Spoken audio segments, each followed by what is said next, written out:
Welcome back MLT world channel में friends. आज जो मैं आपके साथ जिस टेस्ट के मुतालिक इन्फॉर्मेशन शेयर करने जा रही हूँ वो है G6PD टेस्ट। G6PD टेस्ट के मुतालिक मैं तमाम इन्फॉर्मेशन बहुत ही आसान तरीके से शेयर करूँगी ताकि अगर किसी ने ये टेस्ट भी कराना है तो उसको भी आसानी होगी समझने में। सबसे पहले G6PD से क्या बनता है? G6PD से बनता है ग्लूकोज 6 फॉस्फेट डीहाइड्रोजनेज। अब ये G6PD होता क्या है? G6PD जो है ये एक एंजाइम है और ये रेड ब्लड सेल्स को अपना फंक्शन प्रॉपर परफॉर्म करने में मदद करते हैं। रेड ब्लड सेल जैसे कि आपको पता है हमारे बॉडी के बहुत ही इंपॉर्टेंट ब्लड सेल्स हैं जो कि ऑक्सीजन को कैरी करते हैं और बॉडी के तमाम सेल्स तक पहुंचाते हैं। तो G6PD जो है ये बहुत ही इंपॉर्टेंट रोल प्ले करता है रेड ब्लड सेल्स को अपना इंपॉर्टेंट फंक्शन परफॉर्म करने में, क्योंकि रेड ब्लड सेल्स जो हैं वो सेल्स की ग्रोथ, रिप्रोडक्शन और हेल्दी रहने में मदद करते हैं।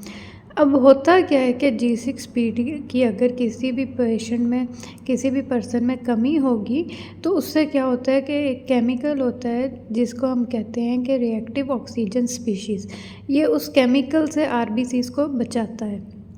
तो अगर किसी पेशेंट में G6PD की कमी होगी तो वो RBCs को, रेड ब्लड सेल्स को इस केमिकल से नहीं बचा सकेगा, जिसकी वजह से क्या होगा कि रेड ब्लड सेल्स जो है वो टूटना शुरू हो जाएंगे, उनकी लाइसिस शुरू हो जाएगा प्रोसेस नॉर्मल डेज से पहले ही। तो उस वजह से कौन सा एनीमिया टाइप होगा? वो होगा हेमोलिटिक एनीमिया। और G6PD जो है ये थ्रू जेनेटिक डिसऑर्डर है, ये थ्रू जीन्स जो है ये ट्रांसफ़र होता है फ्रॉम पेरेंट्स टू चिल्ड्रन और सबसे ज़्यादा ये अफेक्ट करता है मेल्स को। तो अब आपको इतना समझ आ गया होगा कि G6PD का क्या फंक्शन है। अब किसी भी पेशेंट में अगर G6PD की कमी होगी तो क्या सिम्टम्स वो शो करेंगे? सबसे पहले तो वो फटीग होगा उस पेशेंट को, उसके अलावा जो है वो स्किन का कलर जो है वो पेल होगा या जॉइंटस की तरह होगा। जैसे जॉइंटस आपको पता है एक ऐसी कंडीशन है जिसमें स्किन और आइज़ का कलर जो है वो येलो हो जाता है। इसके अलावा जो है वो dark yellow orange colour urine होगा। इसके अलावा हार्ट रेट जो है वो तेज़ होगा और सांस जो है वो बार बार तेज़ सांस आता होगा या मुश्किल से लेने होता होगा। अब G6PD से जैसे मैंने बताया हेमोलिटिक एनीमिया होता है, तो वो कौन सी ऐसे इन्फेक्शन है जो हेमोलिटिक एनीमिया को ट्रिगर करते हैं जिसकी वजह से ये सिम्टम्स हमें पेशेंट में नज़र आते हैं? बैक्टीरियल एंड वायरल इन्फेक्शन, इसके अलावा फेवाबीन जिसे हम फेविज़म बोलते हैं, इसके अलावा कई मेडिसिन्स जो हैं जैसे कि एंटीबायोटिक्स हो गई, मलेरिया की मेडिसिन्स हो गई, एंटी मलेरियल पिल्स हो गई, या फिर नॉन स्टीरॉयडल मेडिसिन्स हो गई, या एंटी इन्फ्लेमेटरी ड्रग्स हो गई। तो उनकी वजह से हेमोलिटिक एनीमिया कॉज होता है और फिर सिम्टम्स जो हैं वो G6PD के भी ज़ाहिर होते हैं। अब इस टेस्ट को कलेक्ट करने के लिए हमें कौन सा सैंपल चाहिए होता है? इस टेस्ट को कलेक्ट करने के लिए हमें ब्लड सैंपल चाहिए होता है और वो ब्लड सैंपल जो है वो हम EDTA ट्यूब में कलेक्ट करते हैं थ्रू वेन। पेशेंट की वेन से जो है वो EDTA ट्यूब में ब्लड को कलेक्ट किया जाता है। EDTA ट्यूब किस कलर की होती है ये भी आपको मैं डायग्राम में दिखाती हूँ।